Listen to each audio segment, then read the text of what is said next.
Hi, I'm Stephen Hua. Today, I have Greg Estrada from Sacramento here. He is learning from my teachable online course. And so he wants to come down here. We have some review what he has done so far. Greg, I want you to first to show me the internal move, how to lift the arm, the upper quarter move, body move. Very good. You see, he stretched the shoulder down. You see, if you lift your shoulder up, then move. You can't. Yeah, no. You can't, right? Can't do it. And also, he moved with his whole arm up. Now, if he bending his forearm, it doesn't move here. Mm-hmm. Unless he moves the elbow, then Forward. he's there. Then So the forward. elbow is the really connects to the core, not the upper part. Now, I want to explain a little bit about this move. Maybe you turn around a little bit.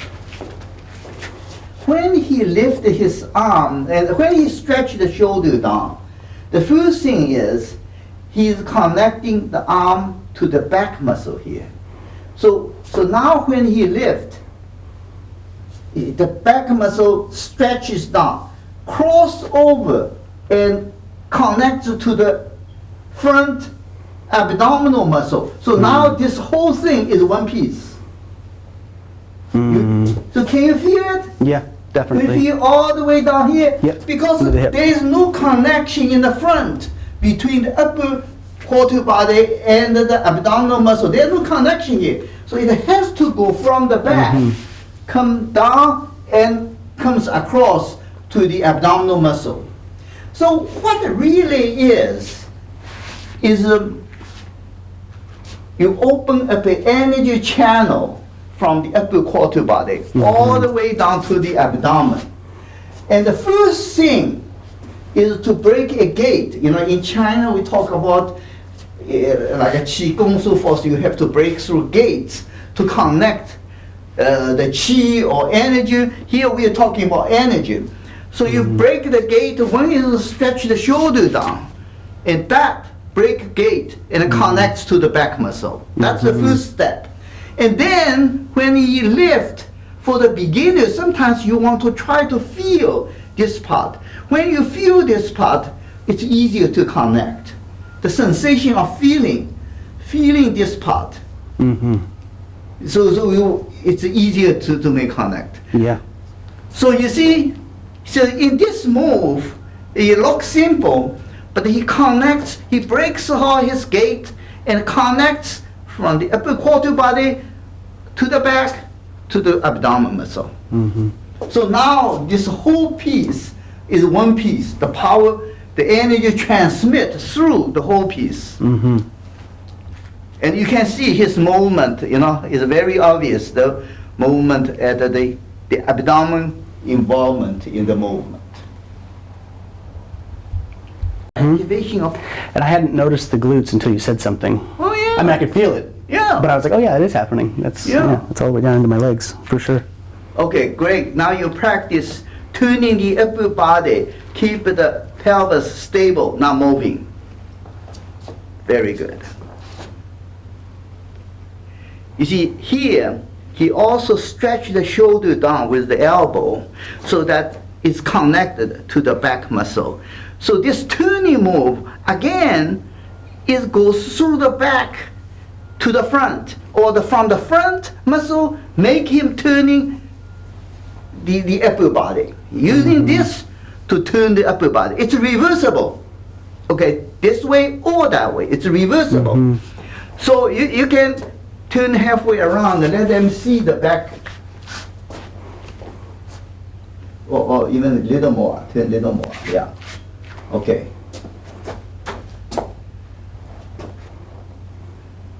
You can see the back muscle coming down here. And you can see his glute muscle engage, move, engage tight. Because he had to hold the pelvis stable. So the glute muscle does that. And the power goes all the way down to the leg, right? Yes, it does. All the way down to the leg. So this simple move, it activates the whole body's muscle power. The whole body is activated. So we have this movement, so-called yin and yang. One part moves, the other part doesn't move. Well, then you say that the other part just relax and you move one part. No, the whole body's muscle activated. Even though the part doesn't move, the muscle is activated, right? Yeah. The non-moving part is the foundation where your moving part is work against it, okay? That's the support, the foundation. So it has to activate the muscle to hold it. Otherwise, you will be sloppy, you'll be moving, you'll be weak. You don't have a strong foundation, you'll be weak.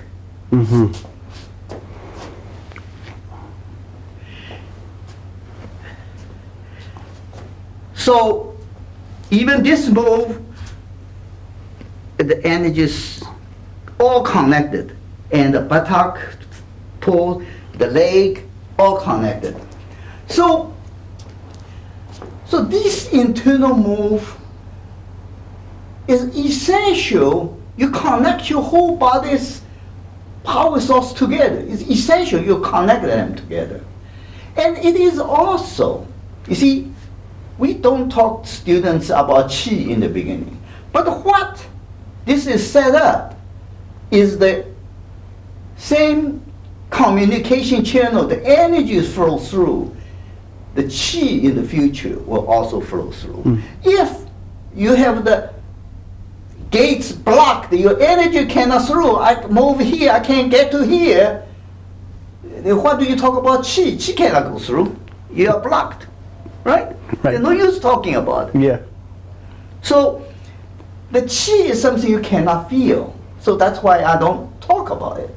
But you can feel the energy, right? Yeah. So you make sure your movement and energy, the whole body connects. Then gradually qi comes natural. Don't even have to try it.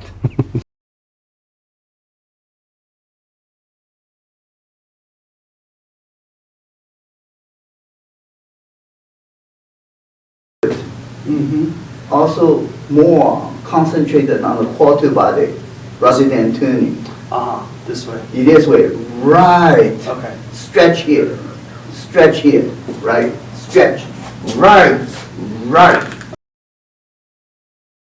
Makes me warm. Huh? Makes me warm. Yeah.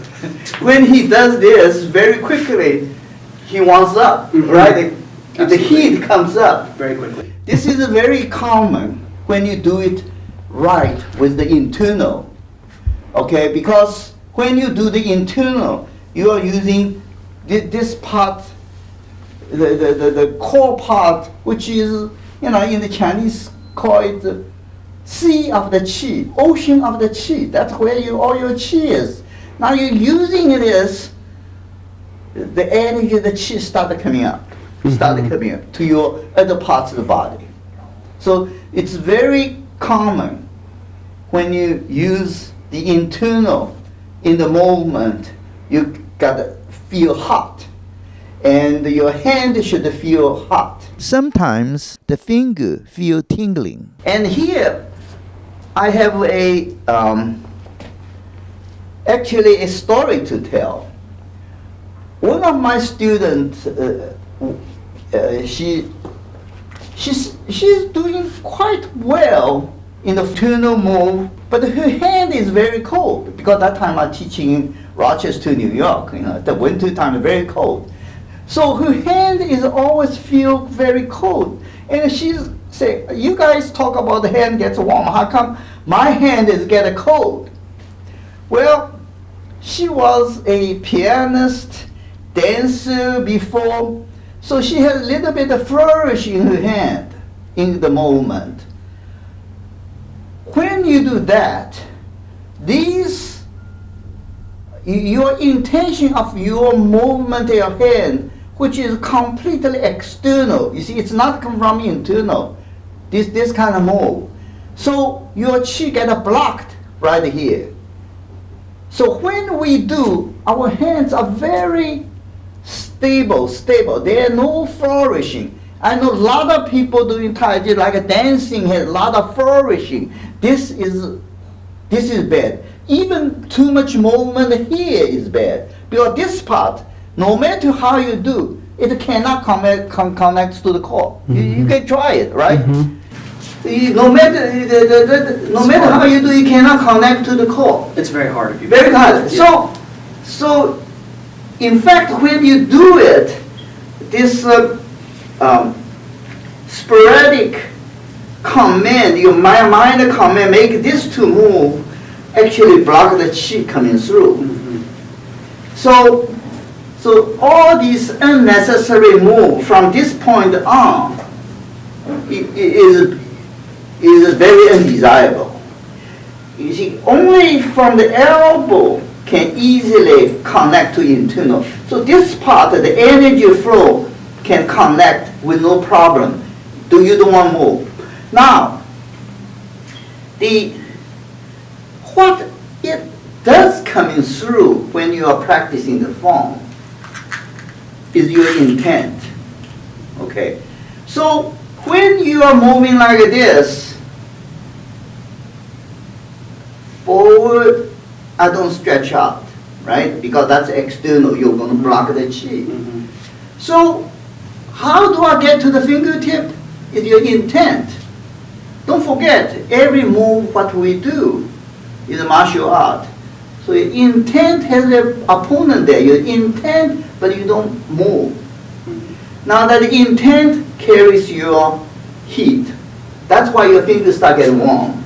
Yeah. Is that the intent? Okay. Here I have an opponent in the front pushing.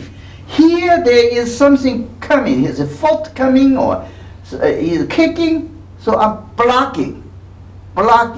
So the attention is on the outer edge of the hand. Here is attention here. This is here, outer edge of the head.